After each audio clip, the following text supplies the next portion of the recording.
Life happens, and not always the way we expect it to. Every single day, we face change, stress, and uncertainty. What if you could learn to thrive no matter what life throws your way?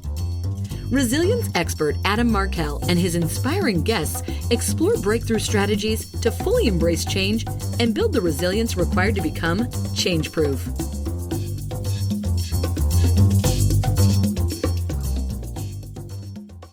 Hey, everybody. Welcome back to another episode of the Change Proof Podcast. I am your host, Adam Markel, and I'm so looking forward to the conversation that I'm about to have with Rich Tiller. I know Rich for a couple of years now. He is an industry leader, an amazing thought leader, and just a heck of a nice person as well. You're going to learn a lot from him. Let me share a little bit more about his background, and then we're going to jump right in. Rich Tiller is a Purdue University grad. He is a two-time past president of the International Association of Speaker Bureaus. He's been in the speaker bureau industry since 1985 and currently runs two speaker bureau divisions himself. He has also booked over 9,300 events. That's a remarkable number. We're going to dig into some of that and a whole lot more. So sit back and enjoy my conversation with the one and the only Rich Tiller. Okay, Rich, so you get to hear your bio, your CV from time to time, I'm sure. I'm going to ask you a question that's not a part of that. Actually, funny enough, I want to know one thing that's not included in the standard introduction of Rich Tiller that you would love for people to know about you. Goodness. Well, kind of goes hand in hand. One of the first things is when I was a teenager, probably starting 12, 13 years old, I used to read self-help books. So, Norman Vincent Peale and all those kind of things. And so I was kind of drawn to that. And that ties into being in this business. I've always been kind of behind the scenes. I was an athletic trainer in high school and worked with basketball and track and football teams, taping ankles. Now it's just the certified athletic trainers doing that. But I love taping ankles and helping out and being with the team. So I've always been behind the scenes, and that's kind of what a bureau is, in the meetings industry. So it's just kind of continued on being behind the scenes as a catalyst for people, trying to help people get what they want. Yeah, you're kind of touching on the origin story just a little bit. I think it's a good place to actually start, having written a book called Pivot. There's obviously a lot of pivots in your personal and your business life. How'd you get into the events industry to begin with? Because I'm guessing that in high school you weren't thinking, hey, I'm going to get into the event space, or even maybe at Purdue. You're a Purdue grad, is that right? Yeah. Yes. Yeah. Well, it's funny. I've always been called a salesman since I was little. I had 5 different newspaper routes and was always, cutting grass and selling things. So I wanted a sales degree and I wanted to sell higher ticket items is kind of just what was in my head when I was a teenager. And the only sales marketing degree at Purdue University at the time when I started school in 1981 was in the Department of Agricultural Economics. And I thought, wow, that's kind of odd. So I met a couple of the advisors there. They quickly sold me. They were the most genuine, down-to-earth people. And so I joined that. But when I was in college, also in the summertime, I didn't want to get just any old job. So I took a job and met a guy who was in the cookware, china, and crystal industry. So I sold those items, not door to door, but through telephone qualified leads, and did that for 4 summers. And I learned as much doing that as 4 years in school. So it was a great experience. And then my counselor at Purdue was part of a training company. And senior year, he said, you should talk to these guys because they want to start a speakers bureau. And their niche was training in agriculture. So I talked to them and started working for them halfway through my senior year. That got me in the business. That was in 1985 and been in the business ever since. So mainly it's been agribusiness, but we have a lot of clients that leave the agribusiness area, go into a different industry so we have 2 divisions. One's an ag and then one's a non-ag called Professional Speakers Network. So that's kind of the lowdown. Yeah. And you said that it's a lot of supporting behind the scenes? Maybe just for people that don't exactly know what the innards of that industry are. What is Yeah. that? Give us if you can, more than just a survey of what it's like to be behind the scenes. Yeah. Yeah. Well, a lot of meeting planners, they're professional meeting planners, and then there are people that are thrown into that role. Someone tells them, hey, you need to get a speaker for this event, or you need to come up with ideas for an event. And so different ways, referrals, they find our website, whatever reason, we get in contact with them. So we find out what they're looking for, what their budget range is, who they've had in the past, and then we put together an electronic proposal with ideas for them to consider. Rarely are they the sole decision maker, and they may share it with their committee, whoever they share it with, and we help them save time in finding a proven speaker that can accomplish what they want to accomplish within their budget range. So that's kind of the gist of what a speakers bureau does. And our goal is, of course, is to work with that planner long term versus Yeah. just one time. And from a resiliency standpoint, which is a topic I know we're going to cover today, we're going to talk about, how resilient do you figure, a speaker, somebody that's a budding speaker, somebody that's considering this? Because we find that in our work, and not just in my own keynote speaking, but in our work through this organization called Workwell, where we're in conversations with leaders at organizations about what their biggest challenges are. Often we find that people are in the midst of not only solving those challenges, but thinking about their next step. So I, more than a handful of times, hear from a senior level executive who's planning for retirement and planning for what they're going to do in the pivot that comes after. And a lot of those people will say to me, I want to do what you do. And I'm like, wait a second, buddy. Maybe you do, maybe you don't. You may need to know a little bit more about it, whatever. But it's interesting, and it's funny. I just finished this book, Shoe Dog, which is the sort of the business memoir of Phil Knight, the founder of Nike. And not to give it away, but Nike wasn't called Nike for, I don't know, the first 14 or 15 years of the organization's existence. So I highly recommend people listening get that book. It's a great read. At the end of the book, and Rich, I don't know if you've read it or heard this, that Phil said this, but of everything that he loves to do and wants to do and would want to do more of, it's keynotes, it's speaking to audiences. That is the thing that gives him the greatest fulfillment. That's great. Which is phenomenal, right? So it is a great thing to aspire to do. And those executives that are thinking about pivoting into that potentially later on, great. But it's also not as easy perhaps as it looks. So could you share maybe a little bit of whether it's harrowing experience or it's framed in terms of resiliency? Yeah, it's very common, as you've just indicated, that individuals want to do that as they get close to retirement, or if they want to make career change, whatever the case might be. I think the really important thing is they have to focus on what's going to be beneficial to whoever that audience is.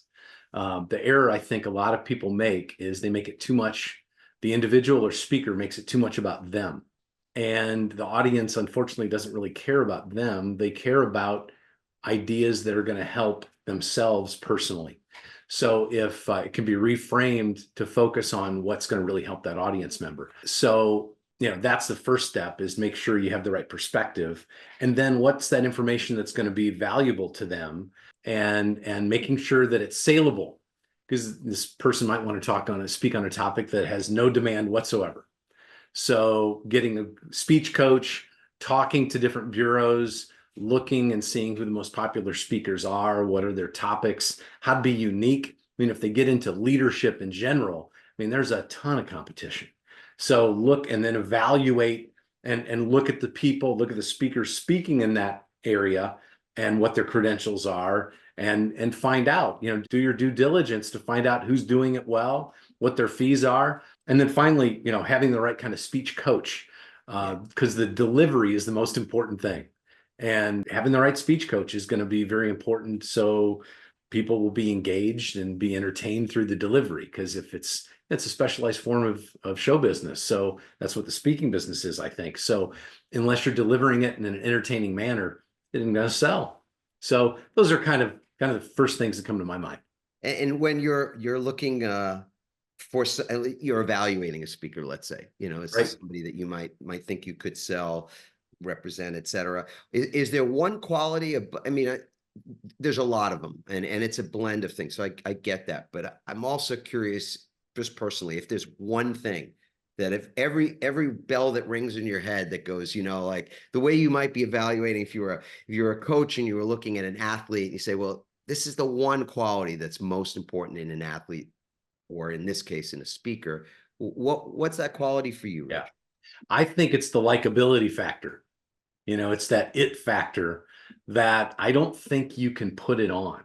I think you either have it or you don't. So I think the likability factor, and we've got to make the assumption that they've got great content and great material, but if they have that or can develop that, the likability factor is everything, because that leads right into the entertainment factor and how engaged the audience is going to be with the speaker.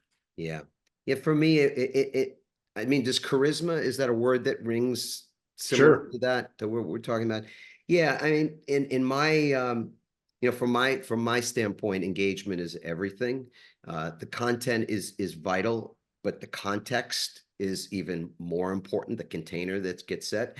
And Right. that context or that container is created through engagement, in my opinion. When the audience is leaning in, and you can always tell from the back of the room, because I like to attend other sessions when I'm brought in and I'm not the only keynote speaker. I love to sit in on my colleagues and see how they're doing, what the room feels like, and all that kind of thing.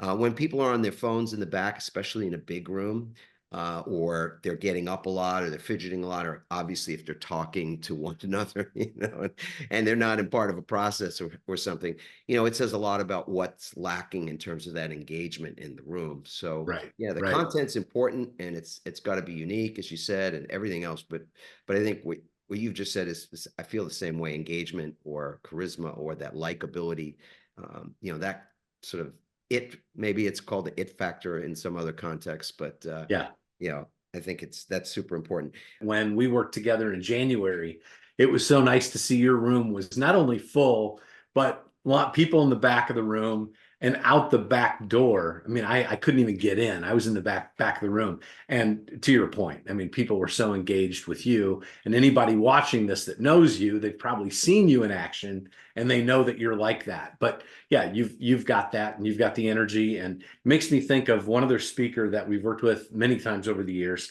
And I don't know if you've seen him personally, but if you've ever seen Charlie Plum, who was a prisoner of war in Hanoi Hilton, with John McCain and others for 5.5 years. And he makes his points. And I think it's so brilliant because after he makes his point and the colorful stories that go along with it, he flips the mirror, and as I put it, back on the audience. Yes. And so how are you doing with this communication with your team? As he talks about being isolated, not able to communicate with his team, and how they used a wire, through the holes in the wall to make noises. And so I think the ability to flip that mirror, so to speak, back on the audience member so they can really internalize what you're saying is the other part of that charisma and connecting with the audience. So anyway, just a side note. Again, thinking about all the different moving parts of what this is, it's hard to sort of pin down just one or two. But if you pinned me down and said, hey, what's the one thing that a speaker could do differently? Because I've seen a lot of speakers that, to me, just a bit flat at times, and lack of engagement, et cetera. That one thing would be what you just said, which is to ask a question. So people that are listening to this now that maybe have a talk that they're giving sometime soon, whether it's a meeting, that's in the office, it's a presentation, or it's something, different than that, or maybe some folks are even thinking about a TED or whatever it might be. And even in a TED context, I think the most powerful talks are the ones where, as you said, you flip the script, you make it about them, so that even if somehow or another it wasn't already clear that your purpose in being there is not about you, that when you ask a question, it becomes about the audience. Sure. And I think that's the simplest thing you can do, is just ask a question, and then allow for, and this is an interesting aside to this, I suppose, actually allow for an answer. Because how often have you seen a speaker that will ask a question almost rhetorically and not wait for the answer, and just move on from there as though that question really wasn't asked at all. So to give the audience that 20 seconds, 30 seconds, even that length of time to just chat with each other or think about it, it's a very powerful thing. Look, we've all come through the pandemic. At this point, we're on to some degree on the other side of it, and yet there's a lot of hangover from it. A lot of the work that I do in the world has to do with what the ripple effect and really what even the damage that's been done as a result, the kind of lingering effects in the form of exhaustion and burnout and anxiety and a number of those kinds of things. But taking us back to that moment at the beginning when it all kind of came down and things just shut down. I mean, you've been in business now. I'm not going to do it, but if you want to say, how long is your speaking business? And it's two, because you're operating two bureaus, isn't that right, Rich? We are. A vast majority of our business is on the ag side, the ag industry, which is the largest industry in the country. But been doing this 38 years. 38 years. Yep. So in terms of the disruption and the need to create or to be resilient in the face of a really unexpected change, how does the pandemic rank in terms of other disruptions that your businesses might have faced? And how did you approach that? What was, and I'm asking you to sort of, if you can, be a little open kimono here about, what was it like in those first couple of weeks? What if you can even recall anymore, like right? Because it's been like it's a time warp as to it is a time warp. Right? Yeah. Hard to forget. I don't think I'll ever forget, really. Middle of March 2020, and all of a sudden the phone started ringing, and but everybody thought, a couple months we'll be back. So we had 175 postponements, and so we didn't know what we were going to do. Thank goodness we had accumulated retained earnings and had a very substantial rainy day fund.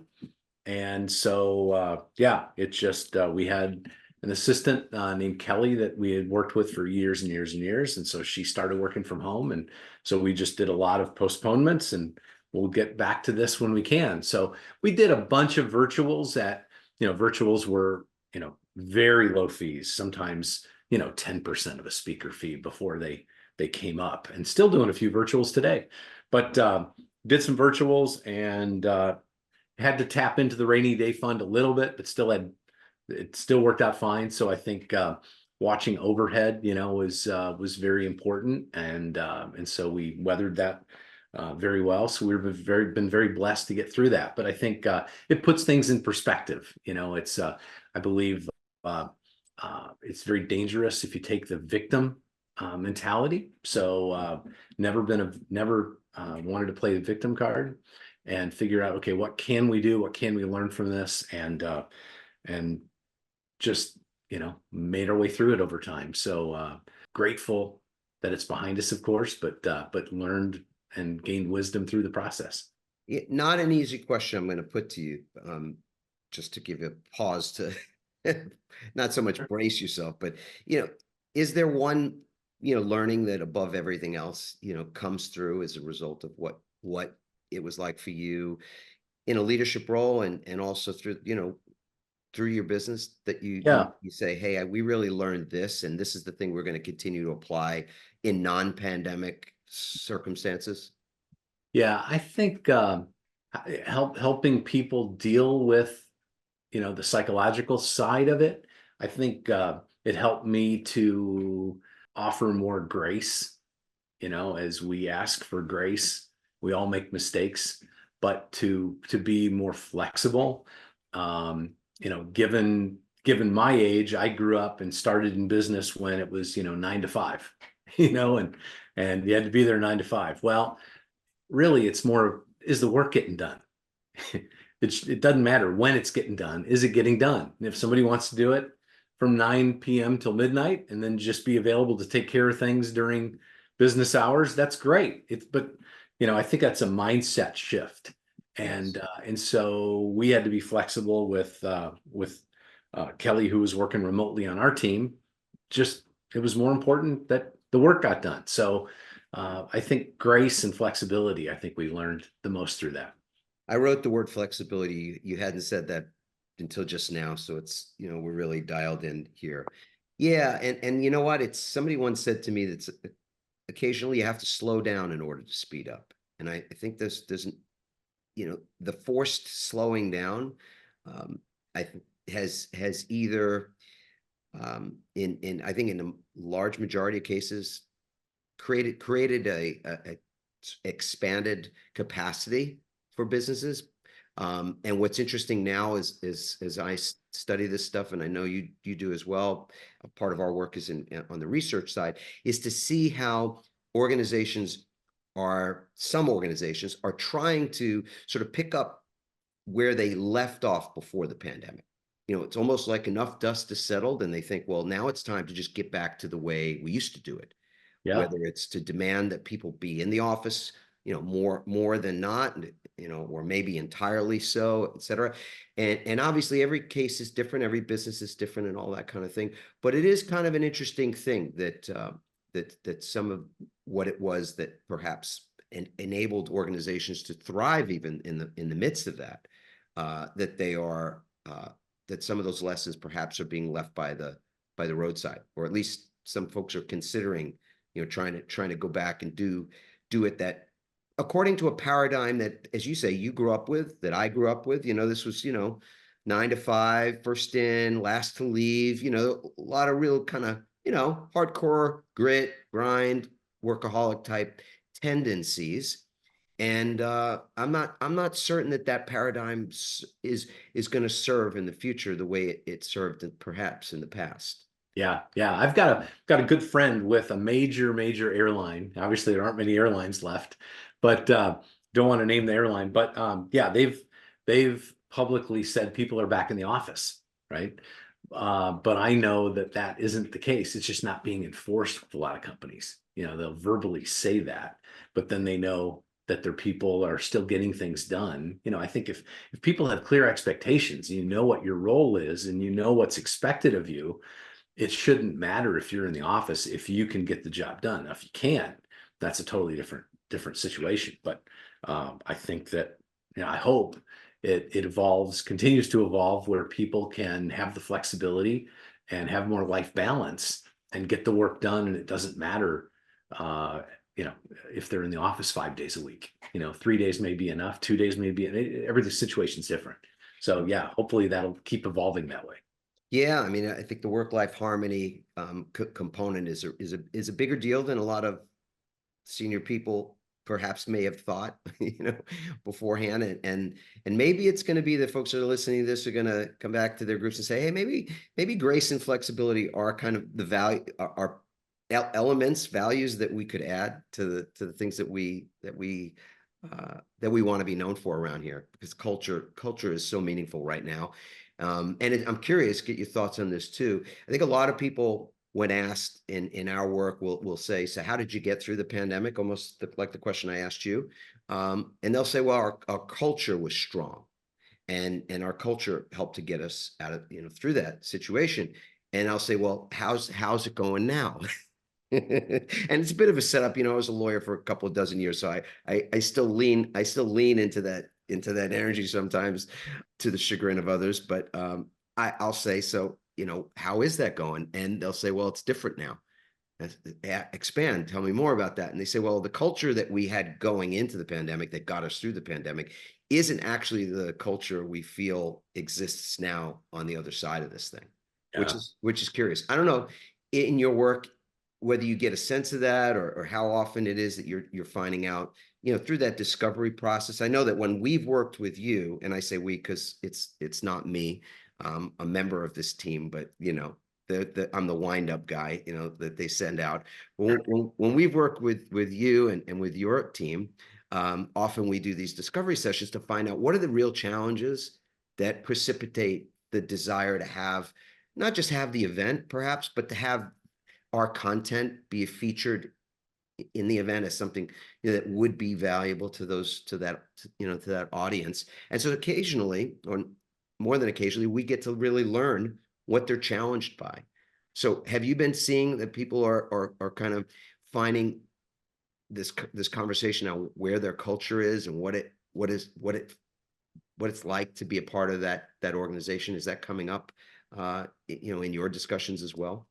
A lot of our buyers are, either professional planners or, like I mentioned before, people that are just given that task. So many more of them are working from home than ever before.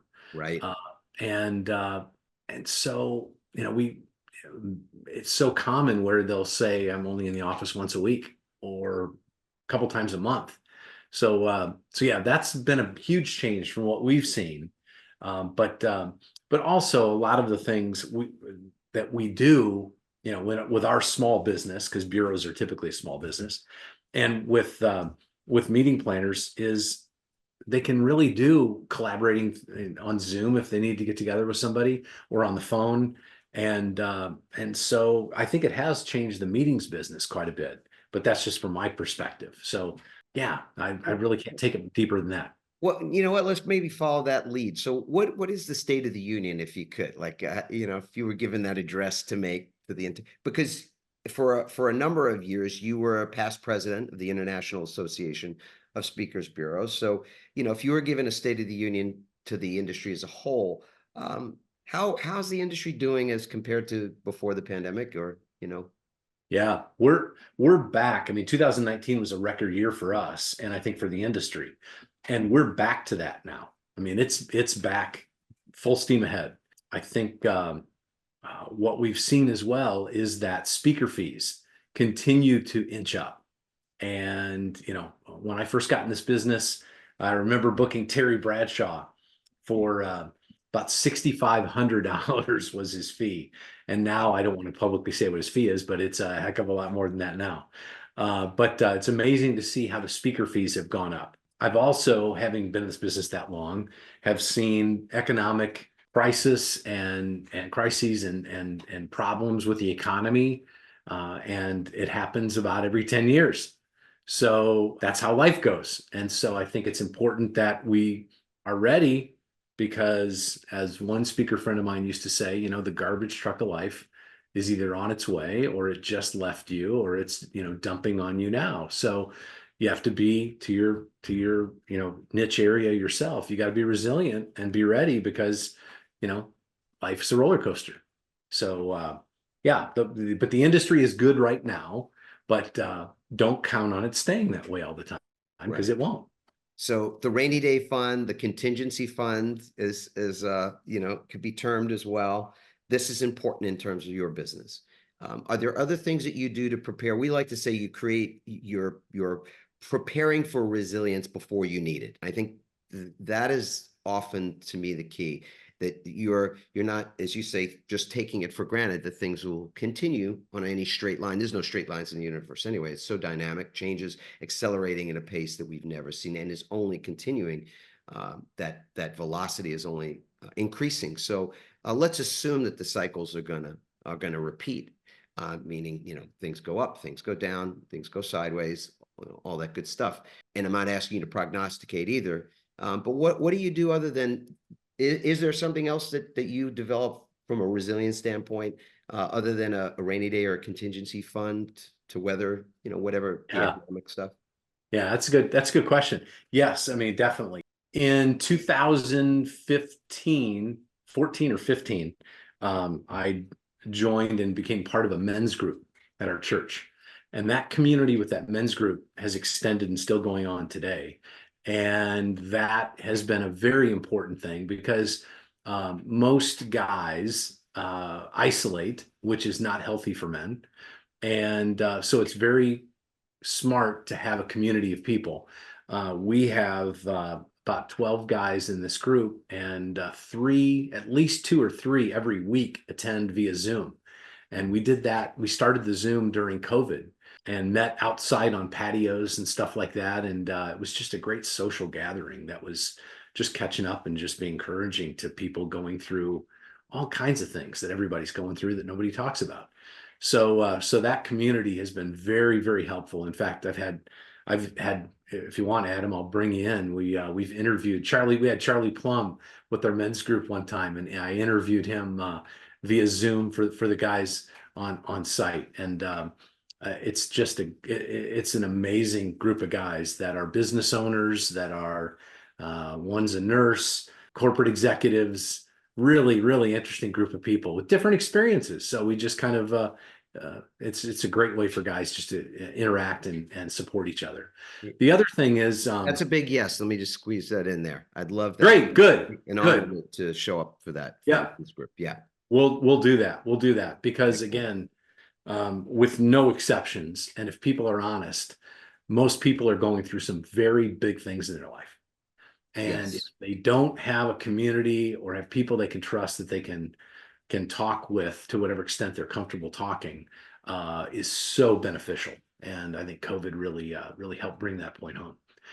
The other thing is exercise. I exercise 6 days a week, and it's been incredibly therapeutic and good for mental health and wellness and all those kind of things. So those are the two key things that I've used to try to keep my mind in one piece and not going crazy. Not living on the coast where you can see the ocean, but in the Midwest, it gets pretty gray for a few months of the winter. And so you got to do whatever you can to keep your sanity.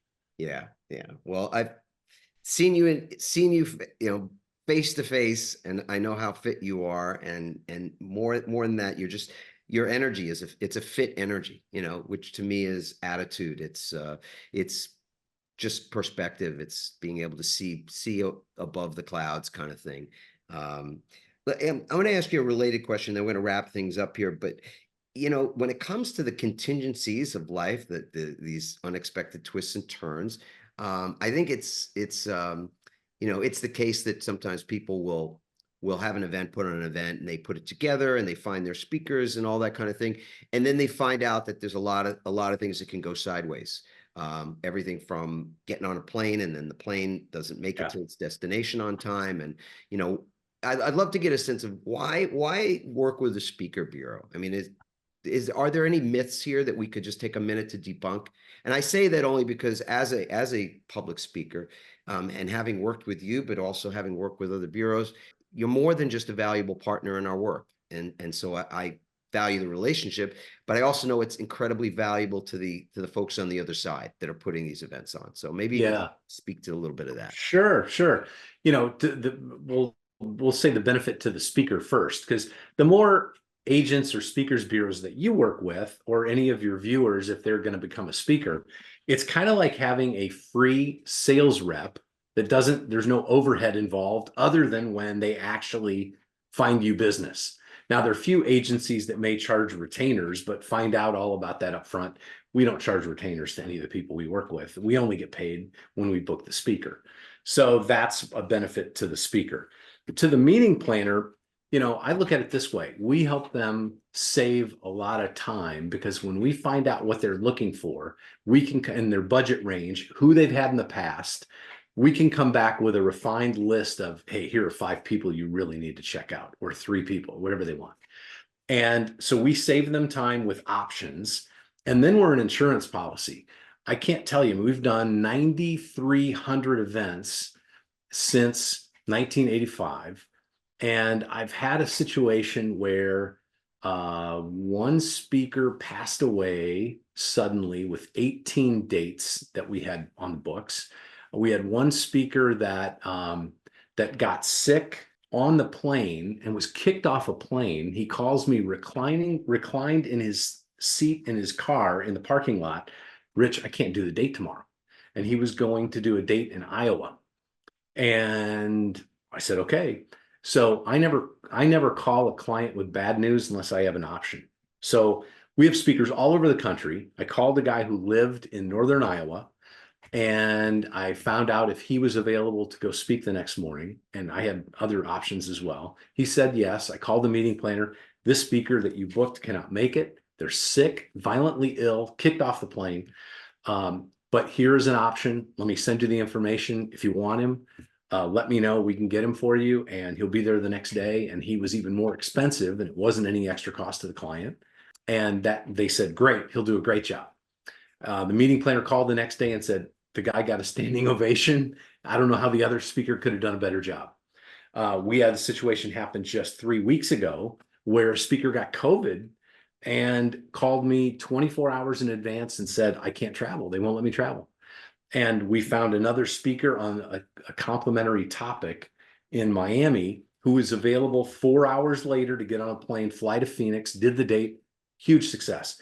So because of the different people that we know, we can help satisfy the need for filling that slot with a great speaker. So that's the number one thing. We've got their back.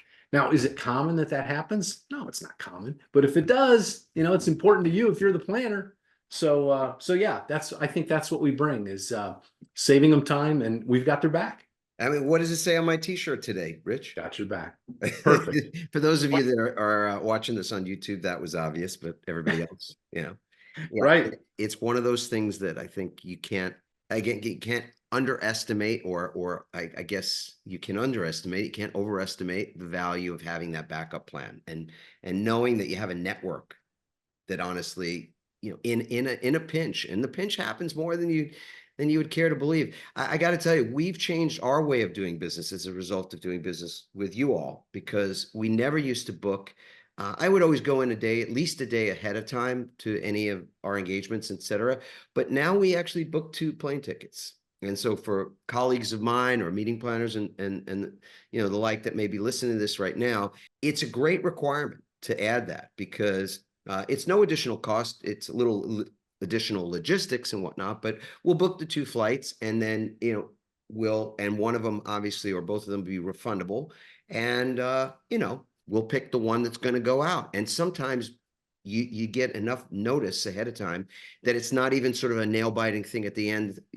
At the last minute, we know there's going to be a delay on this flight, and perhaps it might not go out. We'll just literally cancel that one and go with the backup. And that's Right. only the result of you guys having introduced us to that system, Rich. So, well, I'm glad you're doing that, because yeah, if you're going through Dallas and they're going to have an ice storm and Denver looks good, I mean, when would that happen? But it happens. And so all the time. And you can't book 2 flights on the same airline. Airlines won't let you do it. It's got to be a separate airline. So all these kind of things and tricks that, having the backups whenever, we always have at least one backup, because you just never know what's going to happen. And and so you gotta be there. All right. So really roll up sleeves. This kind of last question here. But in 2 parts though, Rich. I want to tap you for advice that you would give to, again, that speaker, maybe even a seasoned speaker that's been trying to break through with bureaus and maybe hasn't had as much luck, or somebody that's just getting into it. What's one piece of advice for a speaker in approaching or in developing relationship with a speaker bureau? And then also, what's one piece of advice for somebody that puts on meetings or is involved, like you say, on a committee, or is, got an event that's coming up, and maybe there's a piece of advice for them in terms of, choosing a bureau or working with a bureau. Maybe they haven't done that in the past, or maybe they didn't have a great experience. Who knows, right? So yeah, let's start with the speaker, if you could. Yeah. So I would say that if there's a speaker that wants to work with a bureau, if you know some of the speakers that bureau is already working with and they're a friend of yours, ask for that introduction. You can always send an email into the bureau. Don't know if you're going to get a response from some bureaus. I mean, I don't know how they process that. When I get a cold email, I quickly look at, what are their topics, and I'll look at their it's video links or video clips. And then if it looks like something that we have a need, or, think we can do some business with them, then I'll respond. But that would be my comment there. The other thing is, they can, as long as any speaker has some type of coach they're working with, whether it's delivery or someone helping them write material or refine material. Always, school's never out for the pro, right? You've got to always try to get refining and getting better. Exactly. For the meeting planners, they're already talking to other meeting planners to find out who they work with, but find a trusted source. There are a few bad apples in any industry.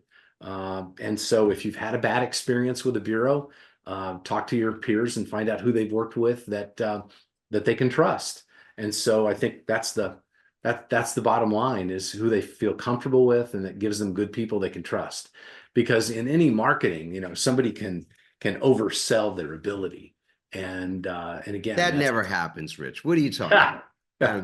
I don't think that ever. the Call me skeptic or the crazy. cynic. Yeah, the skeptic or cynic kind of comes out of me once in a while. But yeah, I mean, most bureaus are going to recommend people they're very comfortable with because they want to earn that client's business long term. That's the bottom line.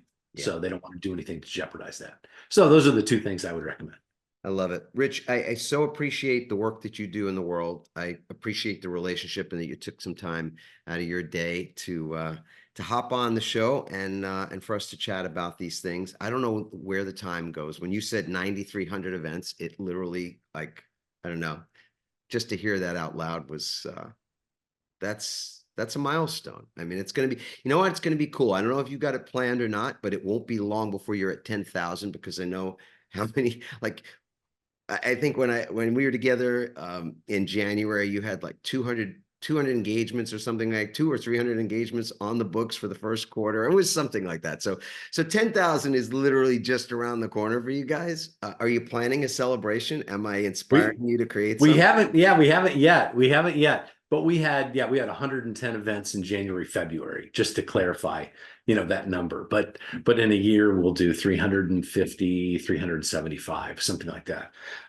We don't have that, but we will. We'll figure out what to do and do that. It is an accomplishment, but this business never gets old. Love the ability, like with your topic, with resilience. People need that more than ever, whether they admit it or not. And so it's really we're in the business of helping people get better, because either personally or professionally. So it's a lot of fun. But thanks to you also for the invite and for all you do to help people, because I know you save a lot of lives through the message that you deliver, and so it's really appreciated. Rich, thank you for saying that. I think it's funny to see how the loops, we open these loops in our lives sometimes really, really young, or let's say early on in life, and then you get to see how those loops are actually closed and create that circle at some point. Because for me, it was starting out as a lifeguard back in the day, and the kind of work in that arena, and then transitioning into law and other things. But today I feel more aligned with that work on the lifeguard stand in what I do today than I ever have before. And you said that early on in your life, it was this self-help that really, sort of, got inside of you. And as you said, the work that you do now in the world, have done in the world for a while, really has that capacity to meet people where they are and help them in a way that perhaps other things just, don't quite make it in. But that's just so beautiful. I love the synergy of what, how we tied up this conversation as well, Rich. So thank you so much. You're welcome. Thanks again for having me, and I enjoyed the conversation, and thanks for all you do with the audiences, and look forward to working with you again soon.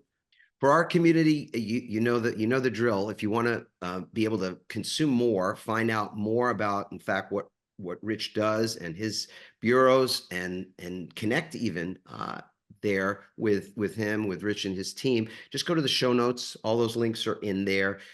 If you know somebody that would benefit from listening to this conversation, would be willing to share it, that helps the algorithm. I don't know exactly how that algorithm works. I just know that when you like it, when you share it, other people receive it as well, and that's a benefit to us. So I so thank you for doing that.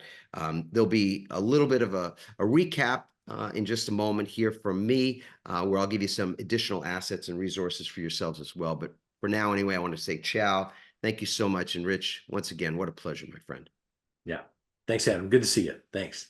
Well, as promised, I think that conversation was just wonderful. I mean, I know I so enjoyed it. I hope you enjoyed it. We'd always love to get your feedback and welcome it. So if there's questions for myself or Rich, please feel free to go to adammarkel.com/podcast and leave that question or comment there.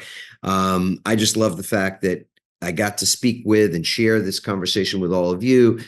Somebody that's been in the industry as long as he has been. He's such a young guy, by the way. I mean, he's been doing this since 1985. He runs 2 divisions of a very, very influential speaker bureau and has booked, as I said in the intro, 9,300 events. I think he kind of updated us on that today as well.